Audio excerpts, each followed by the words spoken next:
It is turning on now. Awesome. Just give it a second to fully go on.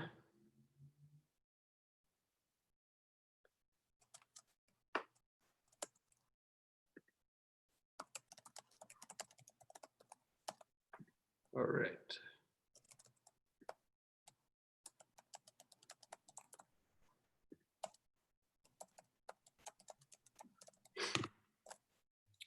So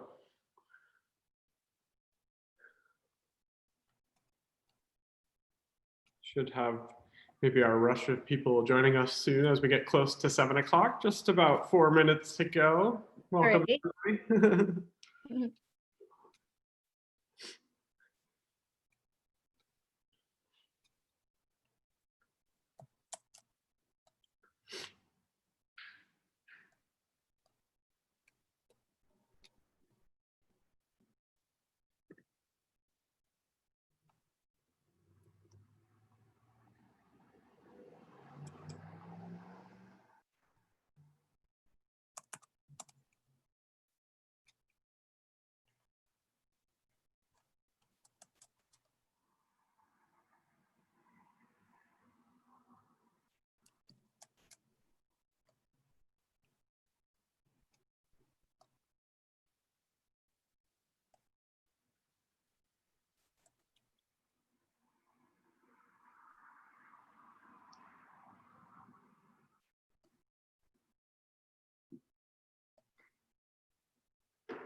We just have a couple minutes to go, but thank you everybody who's joined us so far for the first night of Old Stonehouse Week.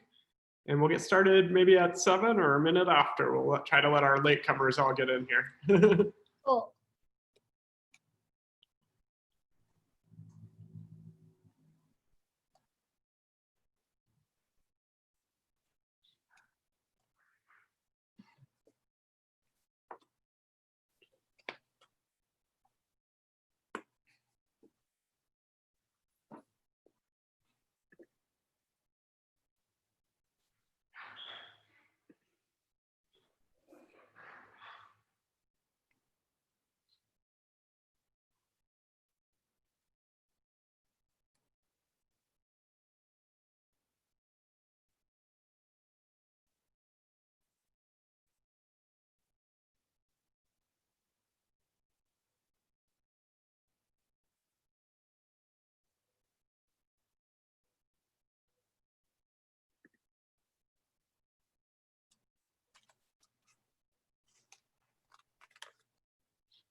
So welcome again to everybody that's joining us for the first night of Old Stonehouse Week. It's just about a minute before 7. I'm just going to give it maybe a minute or two more to see if we can't catch everybody who's registered. We're almost halfway there. And then we'll get started. Awesome.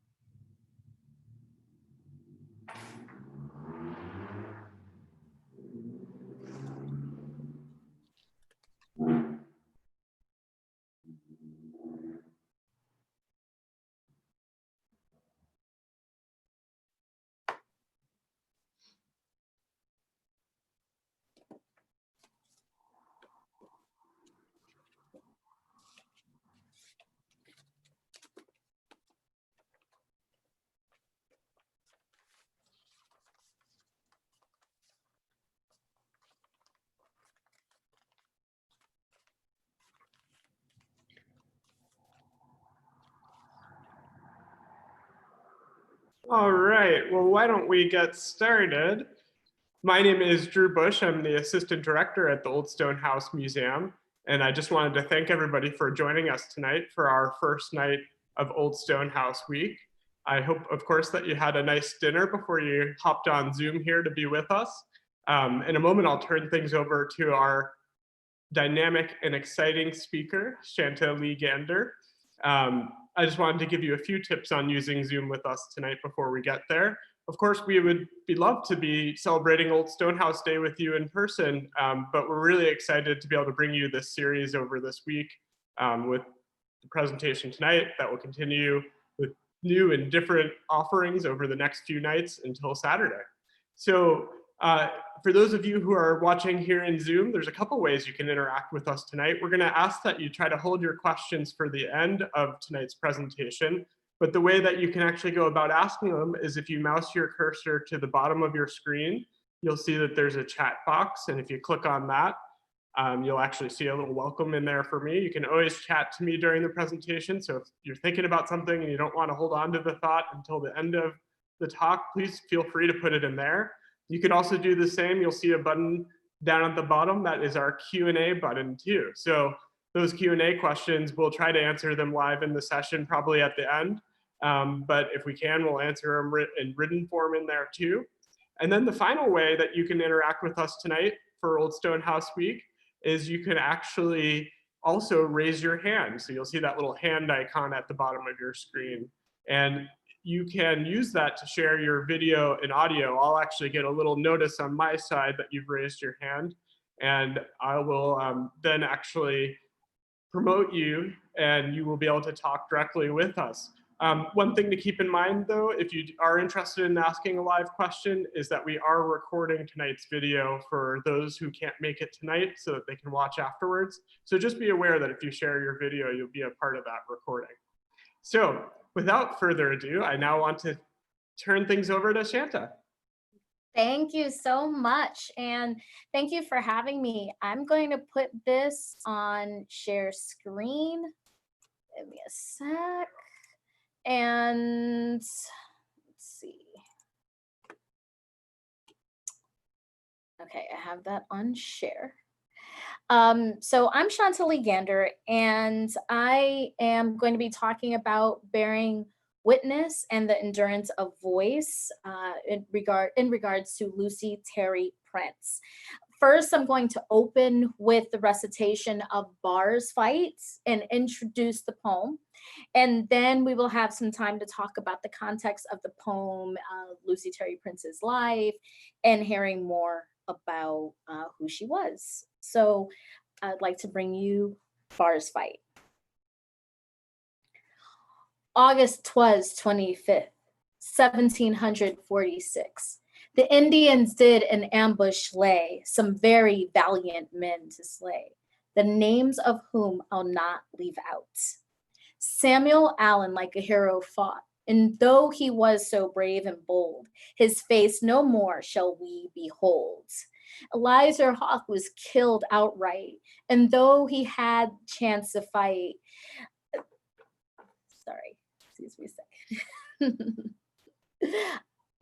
Elijah Hawk was killed outright, and before he had a chance to fight, before he did the Indian see, was shot and killed immediately. Oliver Amson, he was slain, which caused his friends much grief and pain. Simeon Amson was found dead, not many rods distant from his head. Adonijah Jaleh, we do hear, did lose his life, which was so dear. John Sadler fled by water and thus escaped the dreadful slaughter. Eunice Allen saw the Indians coming and thought she could escape by running, and had not her petticoats tripped her, those awful creatures would not have caught her and tommyhawked her on the head, leaving her on the ground for dead. And young Samuel Allen, oh lackaday, he was taken and carried to Canada. So that is the poem, and I do apologize. I think there's something about being recorded that was just like, it's live. So I do apologize for that. What I'm going to do now is take you through some context of Lucy Terry Prince's life. So we do believe that Lucy Terry Prince was most likely born between the years of 1724 and 1726 in West Africa. She was stolen between the years of 1728 and 1730. It's an estimation, and brought to the area which is now known as Rhode Island, but then it was known as Bristol, Massachusetts, near Providence. It was the largest slave trading port outside of the South. She's later sold to another owner, Samuel Terry, with whom she likely lived in Minden, Massachusetts. And then there's a period where she's transferred over, she's sold to Reverend Ebenezer and Abigail Wells. They did not have any children at the time. She is at this point in Deerfield, Mass. And so this is the house. I think it's now in Easter egg blue. It's a different color now. But this photo shows the house, which is in historic Deerfield, Mass. And at the time, 38% of Deerfield's households included slaves. They referred to slaves as servants in that area. So to give you, I'm going to minimize my screen here. Here we go. So to give you an idea of the climate of Lucy Terry Prince's life, you have in 1735 that Lucy is officially recognized as a resident of Deerfield and is baptized in their local church. Lucy Terry Prince and Abijah Prince. She also worked in the tavern as a part of her duties. She is known as an orator and a storyteller. Most likely she comes in contact with Abijah, who's passing through during that time. They both become freed under different circumstances while living in Deerfield, Mass. So Lucy becomes freed because when Ebenezer dies, when her owner dies, he does not count her along with what he's left behind. And so therefore she was considered free. While in Deerfield, Abijah is acquiring land both in Guilford, Vermont and Sunderland, Vermont. In 1775, they relocate their land. They go and they have their homestead with their family in Guilford, Vermont. They, over time, end up with 6 children that they are raising on their land. Within a few years of being there, they are harassed by John Noyes. Lucy argues her case not once, but twice, the highest court in Vermont. Now, the highest court in Vermont at the time is called the Governor's Council. And so she goes there in 1785 to argue for her rights, to argue for land protection. And not only does she win, but they also send notice to the Guilford Select Board to say, we need to protect the princes, keep an eye on this situation. Unfortunately, the harassment did not stop. At some point before Abijah dies, he sells off some of the land. There's still some that's kept while Lucy is still alive with the rest of their children. And then she goes back to the highest court of the land to argue for her land in Sunderland, Vermont. It was a very wild time where if you had land, it could well happen that your parcel land that you thought you owned could also be resold or given away, and all sorts of kinds of dealings like that. So what happens is she argues and she wins the $200 towards basically trying to help with her living circumstances, but she also lets Sunderland, Vermont know that they owe her a place to live. And so she is also granted that as well.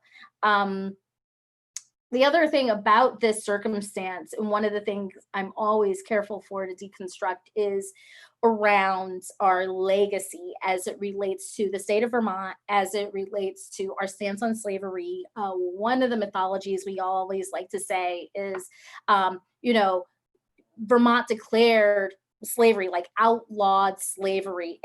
But when you take a closer look at its language, the language was way flimsier than that. Notice that I say that it was adult slavery that was outlawed, which means that children could still be enslaved. Child labor also could still be used and manipulated in many different ways. You also have evidence, and this is all unearthed by Dr. Harvey Amani Whitfield's essay with primary resources. It's called A Problem of Slavery in Early Vermont, 1777 to 1810. So it's very interesting. There's a quote I want to read you. In 1786, the Vermont legislature stated the idea of slavery is expressly and totally exploded from our free government. The more I dig into a lot of history, the more I realize that a lot of the residue from things hundreds of years ago happen to still be with us. So that may also be some of the reasons why we believe that Vermont has been more ideal about race, because of some of this, the tales we've spun about it. So we have things like, for example, this ad that you see. Dr. Whitfield poses the question, if we didn't have a problem with slavery, why did we have an environment in which newspaper and slave owners could post ads for one to raise slaves? They must have had an audience for that here. 1789, you had a debate about whether or not, and this was in the Bennington Friendly Society, whether or not individuals should be helped if they ran away. Should they be given back to their masters, or should they be helped by individuals in Vermont? Six individuals believed that they should be helping these individuals, and 5 other individuals on this group disagreed with that. They thought those individuals should be given back to their masters. So I just want to give you a sense of some of the climate of what we're dealing with, and also the contradiction of what we like to think about when we think about Vermont, the landscape of race.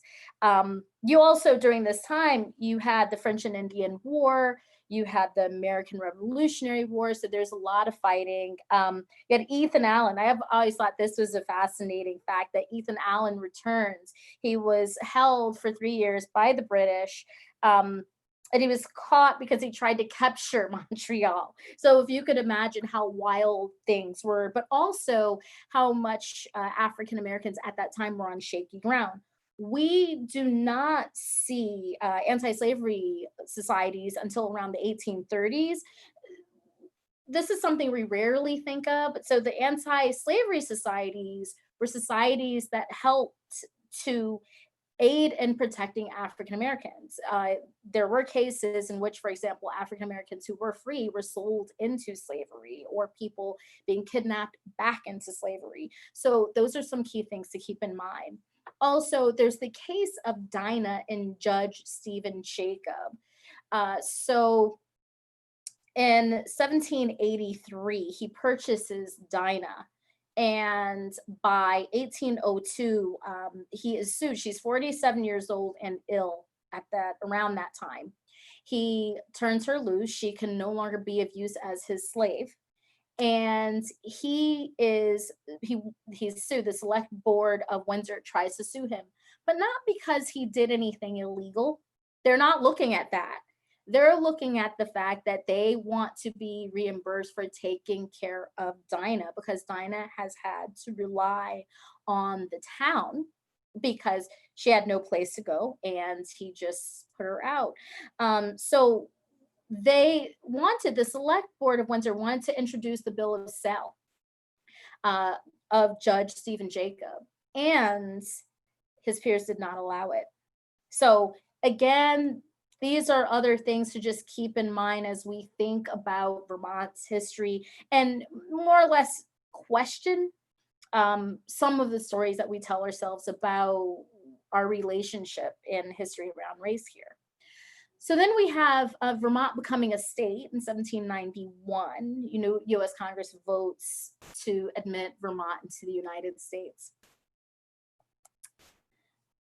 then you have, so to give you more information just about Barr's fight and a bit about Lucy and how she wrote that. So August 25th, 1746, I believe that was 40 years after the first raid happened, or a previous raid. I don't want to say the first raid until I double check that, but a previous raid happened in Deerfield. So um, that birthed Barr's fight. Now it's kind of unclear whether or not she actually directly witnessed it or heard people talking about it, but either way, that was her way of bearing witness to what was going on in the environment. So this raid included 60 Abenaki men who were under a French commander, forgive my French, it's way horrible, Commander Vaudreuil. And bars is a colonial word for meadow. I know in current context, I always want to clarify to people, we're not talking about people slinging chairs or anything like that in an actual traditional bar as we think of it in modern life, but bars in terms of the meadow. And what happens is these Abenaki men are hiding. They're waiting for the two families. There's the Allen family, the Amsden family, as mentioned and named in the poem, and they launch their attack.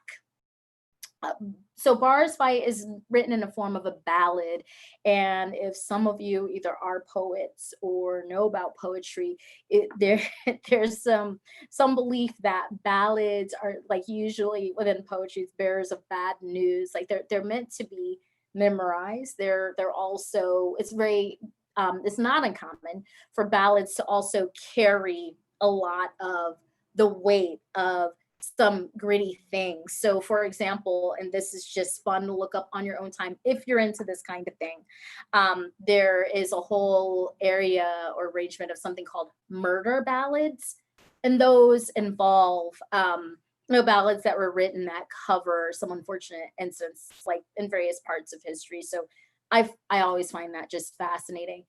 Barr's fight, it survives for approximately 100 years in oral tradition before it appears on the front page of the Springfield Republican in 1854. So again, it's something that gets passed down, and I always find it interesting to think about transmission. The unfortunate thing is we don't know of other poems that Lucy may have written. We know paper back then for everyone was quite expensive.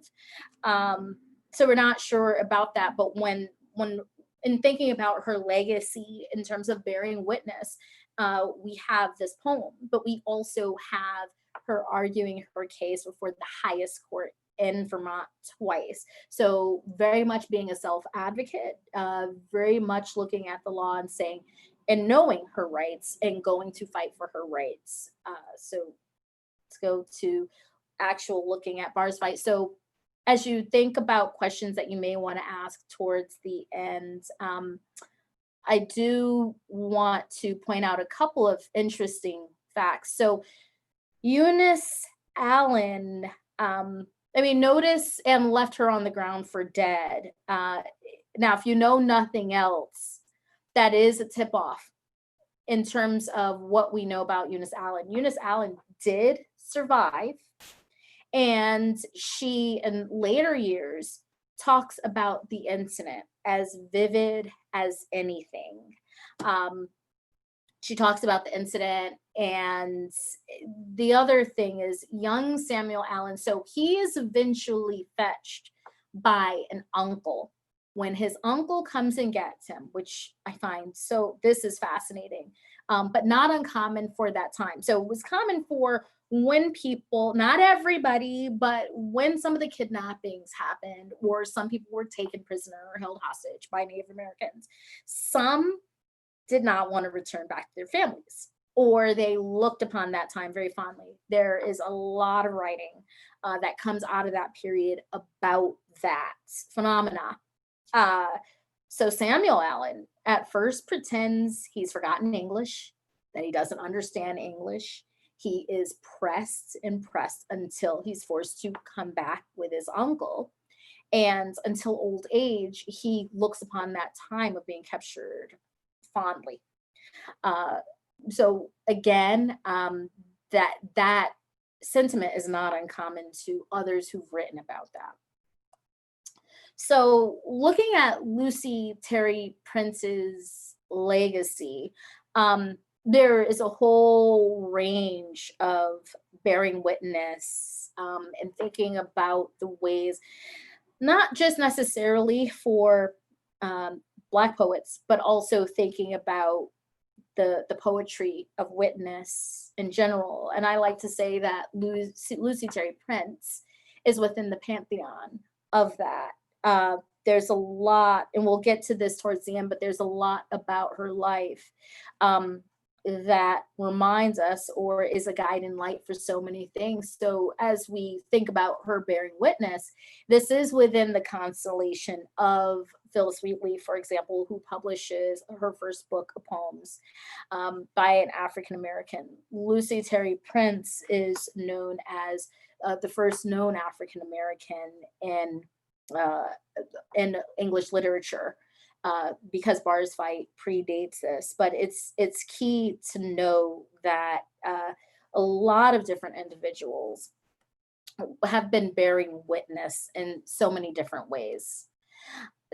To go a bit more modern, even though we're still we are in the early 1900s at this point, but within, let's say, the 20th century, here's Langston Hughes. And I will play this. It gives an example of, again, poetry of witness. And I'll just play this, take a couple minutes. This is The Negro Speaks of Rivers, one of my earliest poems, written in 1920, just after I came out of high school. The way this poem came to be written was that I was going to Mexico to visit my father, who lived in Mexico City, and on the train going across the Mississippi River, just outside St. Louis, I looked out the window and I saw this great muddy river flowing down toward the heart of the South, and I began to think about what this river meant to the Negro people, how, in a sense, our history was linked to this river, how in slavery time, my grandmother told me that to be sold down the Mississippi was one of the worst things that could happen to a Negro slave. And then I remembered that I'd read about Abraham Lincoln going down the Mississippi as a young man, and he went on a raft to New Orleans, and he saw human beings bought and sold in the slave market there. And he was so horrified by this that he never forgot it. And many years later, of course, we know that it was Lincoln who signed the Emancipation Proclamation. And so as the train went on into the gathering dusk, because it had been about sunset when we crossed the river, I took my father's letter out of my pocket and began to write down on the back of his letter this poem, The Negro Speaks of Rivers. I've known rivers ancient as the world and older than the flow of human blood in human veins. My soul has grown deep like the rivers. I bathed in the Euphrates when dawns were young. I built my hut near the Congo and it lulled me to sleep. I looked upon the Nile and raised the pyramids above it. I heard the singing of the Mississippi when Abe Lincoln went down to New Orleans, and I've seen its muddy bosom turn all golden in the sunset. I've known rivers, ancient, dusky rivers. My soul has grown deep like the rivers. So again, you have this, you have the naming and recording of history in a different way, but also still very much a bearing of witness. Here is something even more modern, another example by poet, spoken word artist Siobhan Johnson. And this involves another different take or perspective on bearing witness, or at least poetry and spoken word through bearing witness. So here we go. So I have a favorite nephew, and it's very clear. Like my nieces and I'm honest. He's my favorite. We get along well. He's the only one that has a drawer full of things in my house. The other ones have to bring their stuff. He could just come right now. I don't care. That's how I live. He's competed for my affection and he won. He was the champion. Yes, he was. I'm going to make my own kids compete for my affection when I have them. No, here I go. So I'm driving down the street with my 4-year-old nephew. He knocking back a juice box, me a Snapple. Today, y'all, we are doing manly stuff. I love watching the way his mind works. He asks a million questions. Uncle, why is the sky blue? Uncle, how do cars go? Uncle, why don't dogs talk? Uncle, uncle, uncle. He asks uncle, uncle, uncle. He asks uncle as if his voice box is a warped record. I try my best to answer every question I do. I say it's because the way the sun lights up the outer spaces, because engines make the wheels go. It's because their minds aren't quite like ours. I say yes, no, no, yes, no. I don't know. Who knows? Maybe. He laughs at me. He smiles, looks out the window, spots a cop car and says, "Oh man, Uncle, 5-0, we gotta hide." I'll be honest. I'm not happy with the way we raise our Black boys. Don't like the fact that he learned to hide from the cops well before he knew how to read. Angrier that his survival depends more on his ability to deal with authorities than it does his own literacy. Get up, I yell at him. In this car, in this family, we are not afraid of the law. I wonder if he can hear the uncertainty in my voice. Is today the day he learns that Uncle is willing to lie to him? That I'm more human than I am hero. See, we both know the truth is far more complex than do not hide.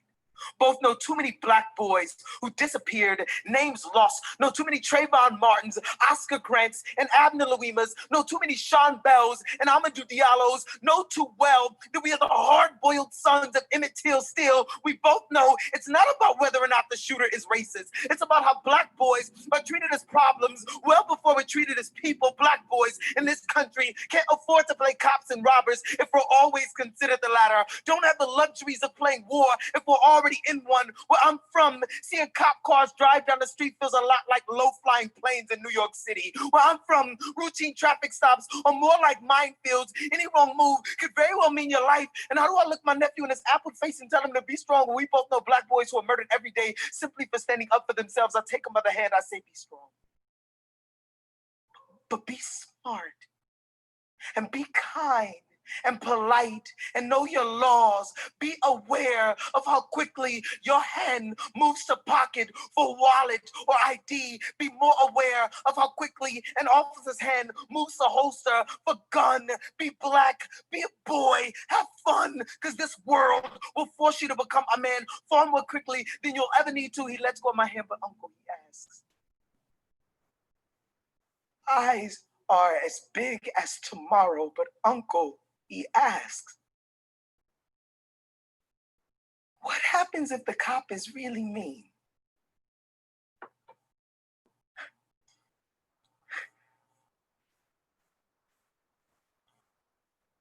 And it scares me to know that he, like so many other boys, is getting ready for a war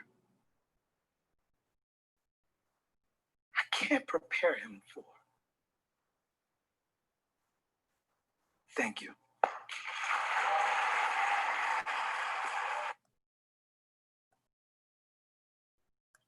Okay, it's always hard to get back. Okay, oops. Okay, so that just gives you just a small snippet of examples. I've done whole workshops just based specifically on poetry of witness and what does that look like. So like I said, Lucy Terry Prince fits in within the pantheon of bearing witness and using words to bear witness through poetry. The other thing I want to point out in terms of implications of Lucy Terry Prince's story are a couple of really key things and some things to put into perspective. So one main point, for example, there's a book I don't know if you can see it. This is Gretchen Holberg-Gazina's book about, and the full title is Mr. and Mrs. Prince, How an Extraordinary 18th Century Family Moved Out of Slavery into Legend. She does a really great job of debunking some of the legends and mythology around the princes. And so I would strongly encourage anybody to read that book, and it's just really fascinating to hear and be taken on the journey of how Gretchen did her research. So one of the things that I also gathered out of this, and also other things that I've read, is our broadened understanding of slavery, the institution of slavery in other places. I know that most of us, when we learn about slavery or talk about slavery in America, it's usually very much focused on the South and not looking at places like, for example, what was slavery like in the West? So it was slavery like in the North. It is believed that Noyes, who was the main person who was harassing the princes, is from, or was from, a part of Connecticut that had slaves, that had plantations. It's believed that he was used to seeing African Americans in a certain station in life, and so not quite and quite racist again, in his harassment and in wanting their land and wanting to drive them away from the land. But in telling the story of the princes, Gretchen also helps to broaden our understanding of slavery in the North. However, we have to be careful not to romanticize any of the difference, and she's very clear on that. Slaves, it was very common for slaves to be taught, trained in different trades, but of course in things that would benefit their owners. It was common for slaves to be able to travel between different borders, sometimes bear arms, again, and benefit to their owners. So the institution looked a bit different, but still very much within the grotesque institution of slavery. For example, I always think about the word, so, servants, calling the slaves in Deerfield, Mass. Servants as opposed to slaves, and recognizing that they were slaves, who weren't servants, they were there, they were purchased. Another key point in terms of deepening our understanding and legacy of land ownership and African Americans. This is actually, I have a couple of links I could share with individuals if they're interested that I can get to Drew, or that can be posted on the site, that talk about the legacy of land ownership. So Lucy, years after Lucy and Abijah both pass, between 1865 and 1910, they are within a constellation of individuals who own land, African-American individuals who own land. Freed slaves and descendants owned about 15 million combined acres during that period. By 1920, you had 14% of all farms were Black owned. Fast forward between that period and today, African Americans own less than 1% of rural lands, which is it is jaw dropping, and for a whole range of reasons. Think about the Great Migration, for example, in which individuals were in a lot of cases fleeing for their lives, fleeing from harassment, needing to save their families, sometimes running from land, sometimes being run off land. So those are different things to keep and take into perspective. And like I said, I can definitely share some of the resources and articles for that and reading more about that. There's also illuminating the role and the voice of African Americans in early America. It's very important that we try to, and it involves some deciphering of texts. So I'll give you an example. So my undergrad is in women, gender, and sexuality at Trinity College. And one of the things I was very familiar with, it's not quite a memoir, but it's like more like confessional. Fanny Kemble, who was a mistress, married someone, lived on a plantation. I think she was a former actress of sorts. And so I was very familiar with her and very familiar with the argument or the idea that white women, that was floated, that white women were also victims of the same institution. However, we need to do more digging, and very much in the same way that I talked about doing more digging and talking about the way that Vermont struck slavery from its constitution, and like doing more digging underneath that, like really looking at all the pathways to that, you learn that actually these mistresses just as guilty and accountable as the masters.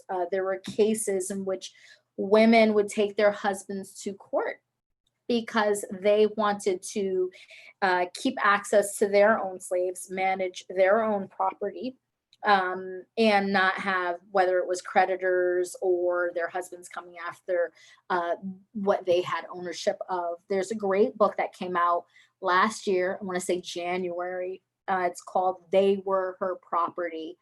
A really amazing book. If you've not read it, read it. I would highly suggest it. So again, and in that book, it talked about some cases where slaves knew that they would be freed upon the death of their mistress. And so there's a case, for example, of a woman who basically goes to court and she wins because after the death of her mistress, she's passed along and she's like, wait a minute, no, I'm supposed to be free. There's another case, there's a book called Sweet Taste of Liberty, a true story of slavery and restitution in America by W. Caleb McDaniel. And it tells the story of Henrietta Wood. So Henrietta Wood was freed, and then she was kidnapped and tricked back into slavery. After the Civil War, she sues and wins. She originally sued for, $20,000. She wins $2,500 of that. By today's standards, it would be worth $56,000. She was able to put her son through college with that and live a comfortable life. But I'm bringing these examples to light because similar to Lucy, there are so many other voices of African Americans who were fighting for their rights or knew that they deserved better and they were going to get better. Also, the other bigger picture of looking, or in addition to that picture of fighting for one's rights, it's all about the whole concept of who had voice, who's building early America. Let's think about this. Let's, again, deconstruct some of the things that we think about when we think about early America. Who were the players? Who were the narrators? I mean, we all know who's gotten to narrate. And I think that it's been a very interesting time, not just in this moment, but I would argue maybe over the past 20 years, maybe longer, of deconstructing narrative and really questioning, well, was it really that way? Or are there some other missing voices that we just are not paying attention to, that we need to pay attention to ask critical questions? So what I'm going to do is stop the screen share now and make this, I'd love to open up for questions and conversation. I really love, I love all parts of presenting this, but I really appreciate hearing what people have to say. And there are always some interesting conversations and dialogues and food for thought. So I want to open it up. Yeah, I think that's a great segue to remind folks how you can share your thoughts.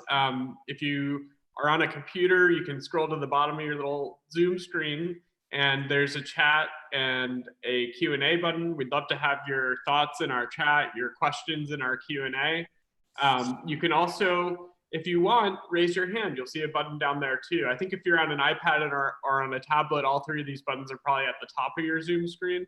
But feel free to click on any of those areas and I'll get pinged, and then I can promote you to be able to either share your screen and talk with Shanta, or you can, or I'll pose your question for you if you put it in our Q&A and in our chat. And maybe I'll start off with a question, Shanta. I'm wondering, How did you first get engaged in this kind of work, through poetry, through this reclamation of voice, through what people have been writing, over our history? I'm interested. What sparked you? Yeah. Well, thank you. So, and I say this embarrassingly. I'm never shy about what I don't know. So, I've been a New Englander. I'm originally from Connecticut, and I've never heard of I've never heard anything about Lucy Terry Prince, right? And so in 2016, I've always been one to be very interested in digging and looking at different facets of history of different things. And following different rabbit holes, if you will. In 2016, I was approached by Lissa Weinman, who is connected with the Brattleboro Words Project. The Brattleboro Words Project is a part of a bigger, got 3-year funding from the National Humanities Council, and to look at the history of people, places as it related to words, literature, looking at, for example, Abenaki communication and language, looking at Lucy Terry Prince, looking at these lesser known voices. Lucy Terry Prince was the first one out of the Words Project, and she approached me and she said, do you know Lucy Terry Prince? Like, because we have Abijah Prince Road. And so she was like, Lucy Terry Prince, she should be known in her own right. She was so accomplished. Da, da, da. And so she was like, you should read this book. Tell me what you think. You should be Lucy. And I was just sort of like, I was thinking, I read the book, and I like to say Lucy chose me. Like, Lucy somehow came, found me, and I'm very respectful because we don't know much about her life. I like to be respectful around the material and how I engage with it. So not quite being her, but just doing respect to her words and bringing those to life through her poetry, through the one poem that we have. So that's how I came in contact with Lucy Terry Prince. And so I've continually have been fascinated by the different facets, and looking at, for example, one of the questions that someone raised, or the point that it was a poet that raised this, was about her writing for white gaze. Like, why, like the way, like if you think about the presentation of Native Americans, or the certain tone throughout the poem, and what would that poem look like if she didn't have to think about white gaze in terms of, the thought around Native Americans and the belief systems. Like, what would that even look like? And it's a very fascinating question I've been thinking about for months now. Yeah, that is really interesting. Yeah. We have one person raising their hand because I think they want to ask a question. So Joan, I'm going to, you'll get a little ping on your end on Zoom. I just allowed you to talk. So I think they just have to unmute. Just have to unmute yourself, and then you can ask your question. Awesome. Okay. Hi. Hi, thank you. I write a Civil War newsletter. I've been doing that since 2004, and I enjoyed your talk. And I had heard of the Princes before, but I really didn't know much about them, so I'm very happy to hear more about them. And I just was wondering if I can use this in my Civil War newsletter. And also, can I view this whole talk again later for more info, to take notes and so forth? Oh, yeah, absolutely. I can take your second question, and then I'll let Shanta take the first one. Okay. Yeah. You can definitely view this whole talk. It's actually being live streamed right now on YouTube, but it will be up on our website on YouTube as well. So the same page as where you found the registration for tonight.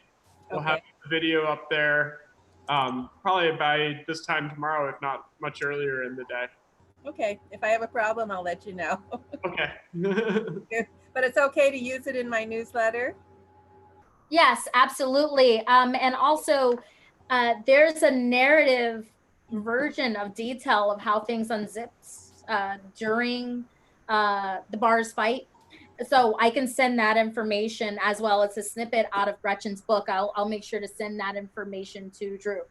Oh, great. That would be I would thank you very much. Absolutely, absolutely, and thank you so much. And let me know. I'll make sure Drew has all my contact information, because if anybody wants to further email me, contact me, call me, you're more than welcome. Okay, thanks a lot. Yeah, no, thank you. And there was someone put something in chat about the links for land ownership. Yep, I definitely will be sharing those links, of course. And let's see, was there a movement to cities, possible jobs in the 1920s that led to less land ownership by African Americans? That is amazing, decrease in ownership. So yeah, I would say there was the Great Migration, which lasted for several decades. There is a book by Isabel Wilkerson. This is actually making me think I should just put together a reading list to share. And it would not be exhaustive at all, but it would be something of some of the resources that I've either engaged with or that help to provide some information. So Isabel Wilkerson, it's called The Warmth of Others' Suns. She just came out with another book afterwards too, which is like recent, very recent. But this other one focuses on, I believe it follows either 3 or 4 families and the Great Migration and their different reasons. But it's, again, it's within a constellation. Like I knew of a family that was impacted and were a part of the Great Migration, having their property destroyed and needed to uproot and go and restart. My family is within the Great Migration, you know, coming up from the South. My father's family originally from Ohio and then came to the Northeast. So yeah, it's really fascinating. I definitely will share. Let me make note of that book. I'll make sure that's all shared. See, I can definitely, just to follow up on what you're saying, I can definitely make sure that everybody who registered tonight gets an email from us afterwards, so it has a reading list with links and else. Maybe I can follow up on the question Carmen was asking, and I think what she maybe is trying to get at is just what kind of resources do you use to think about land ownership, and how wealth is built over time. That's a very good question, and it's a very complicated one because it depends. Well, it depends on how you're accessing the answer to that. So, for example, there is, what's the name of the book? The book is something like What Your History Teacher Never Taught You or Told You, or something like that. And it talks about some of the expeditions that people went on to go look for, whether it was gold, silver, whatever. That was one strain in which people were able to pass things on to their generations and to their family and like keep money in. There also was, what was I reading? Actually, now this is very exhaustive, but it's really good primary resource. So the WPA, it was under the government. They collected a lot of ex-slave narratives. There were all these interviews that were done in the early 20th century, and it's exhaustive. Like you could click on a state and it has several different parts. So you can read the stories specifically. And some of what I noticed in reading that, I can send the link for that too, if people just want to root around and look at some of those. What was interesting is it talked about how people, meeting the slave masters, they were trying to hold on to some of their wealth. One slave master sent his son, who he owned, to England to hide his money. So what was happening after the Civil War and after the Yankees were going around, there's a whole range of activity, whether it was ransacking or demanding food or, demanding where's the money, like you have some money, and going and literally taking things and also telling slaves, hey, you're free. And there were all sorts of different scenarios where some families hid things so that they could go back and find their money, their valuables. So there's that. So I would say it's almost scattered. There's there are lots of really interesting history books that will tell you. Jill Lepore, she has this, I mean, it's honking, it's huge. It's one of those that I can't read. I'm not going to read in one sitting, but you go back and you try to read sections, and it talks about a whole range of history. So I would say it's a bit not scattered as if it hasn't been covered. It totally has been. I would also say then there's the question of, so if we take Salem, for example, and the witch trials, there was some talk about the ways that the inspiration to go after people in some cases also involved getting a hold of their land, getting a hold of property, etc. And so going in and basically making deals with people and also accusing them. And it's a bit messy. So you have that as well. So when you're talking about the transfer of wealth, what angle do you want to come? Like, what angle are we looking just through race, which totally there's a lot on that? Are we also looking in terms of gender, even though there was, I think, at least a couple of men, more than a couple of men who were accused of witchcraft in Salem. But what was some of the impetus for, what were some of the different tools people employed to go after land and resources? So I hope Carmen, I hope that answered your question. Yeah, and I know we're getting down to our last few minutes here. Yep. But so I just want to remind folks, we had a few people come on late. You can definitely put your questions in the chat like several people have. You can put them in the Q&A. You can raise your hand. These are your last few minutes to ask questions while we're live here. I wanted to ask a question. Of course. As you were researching Lucy Terry's life, were there particular things that really stood out in terms of how she bore witness during her life? Were there particular events or things that really, captured you as you researched her?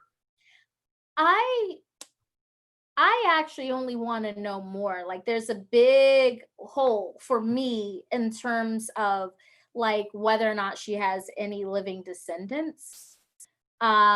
She did have 6 children, but it's questionable in terms of, I think only a couple of the unions did produce some children. It's like kind of a bit sketchy in terms of who survived, going back to Lucy Terry Prince. I have to say, her being an orator, a storyteller, like it was common for people to know her as someone who knew the Bible, like backwards and forwards, and like voice and presence. And I think that's something, even though there's not much in terms of her life, there are pieces that Gretchen Holberg Gazina has put together in a beautiful way that helps to paint this picture of presence.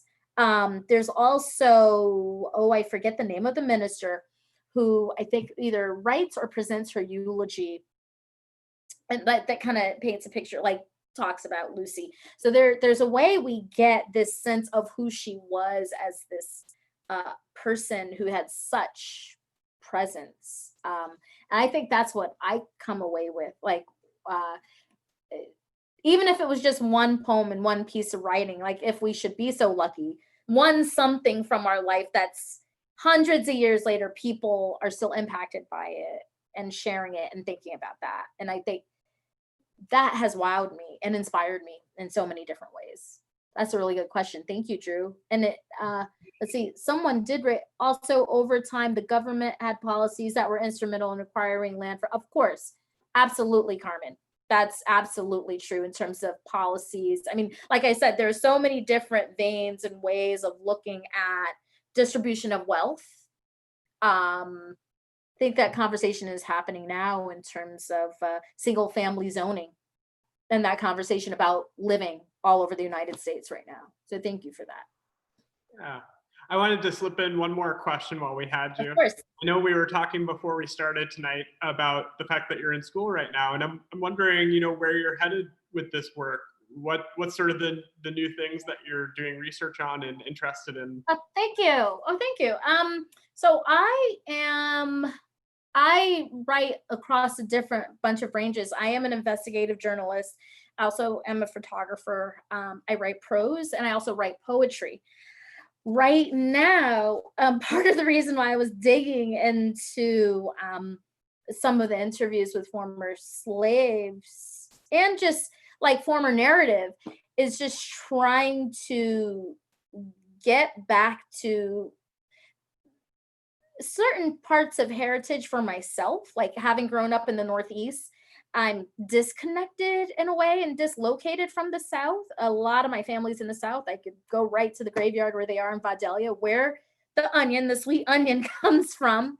And so there been this way that I've been trying to fill in a gap, but also think about parts, not just that history though, not just Black history, but thinking about parts of history that is unknowable. So for example, I'm totally obsessed with the man in the iron mask. I was reading something about, was it Mars, the guy who was like his keeper like forever, and like some of those primary sources and the descriptions, and you know, who was that person, and what was the theory behind it, and thinking about history in ways that we don't always consider and always think about, like what goes missing from the narrative, or looking at like a story we tell. Like I was listening to something about King Solomon, and someone who was going to search, I mean, everybody has tried to find,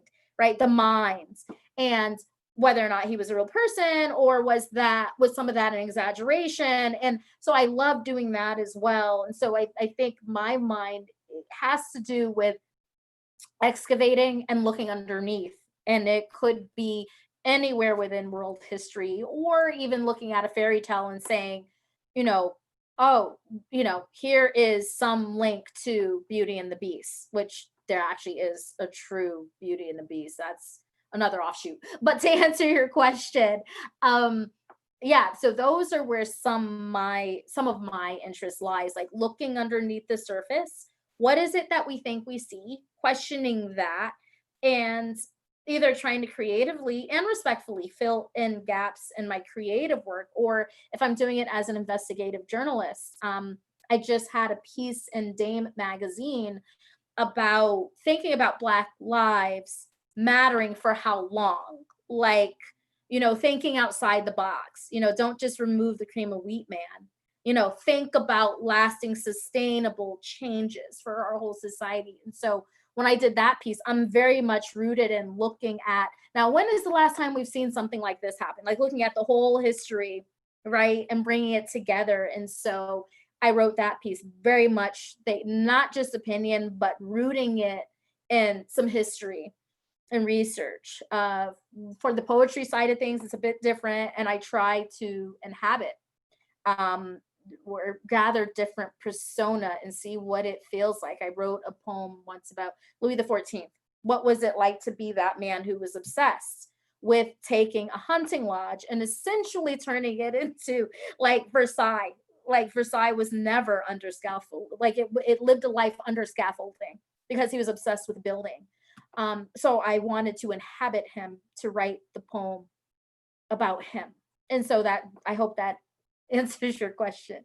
Yeah, I think that's a great answer. Thank you so much. You're welcome. Yeah. I think we're just about out of time. And before I turn things back over to Shanta, just for some final concluding thoughts, I just wanted to again thank everybody for joining us tonight after dinner for our first night of Old Stone House Week. I think we've been very fortunate to be able to take part in this presentation tonight. Of course, want to thank Shanta for being our speaker, for kicking off our week, and for doing a really amazing job and some really cool investigative research here, I think. Thank you. Just a reminder that all of our sessions for Old Stone House Week are videotaped. So as Joan was asking, you can find them on our website. You can find them on our YouTube channel after they take place if you ever miss one. But we, of course, hope you'll join us again tomorrow night. We have William Edelglass on the history of the concept of race. So definitely a really interesting talk that's coming up tomorrow night.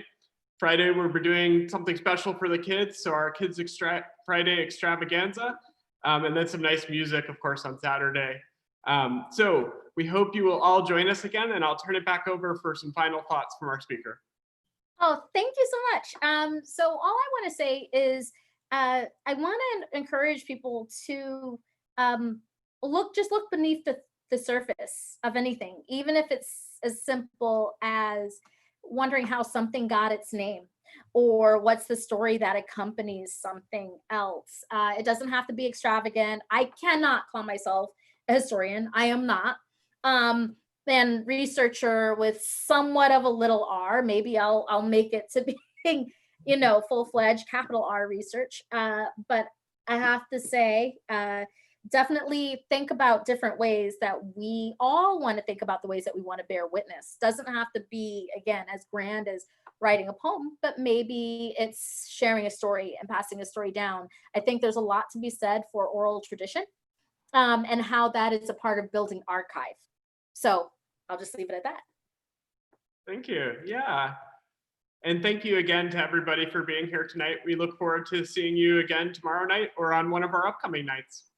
Yes, thank you. And I will follow up with you with that information to share with anybody within a couple of days. Thank you everyone for your questions and your thoughts. I appreciate it.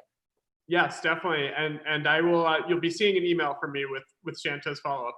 All right. Thank you, Drew. Thank you, everyone. I hope you have a good evening. Have a good night. Bye.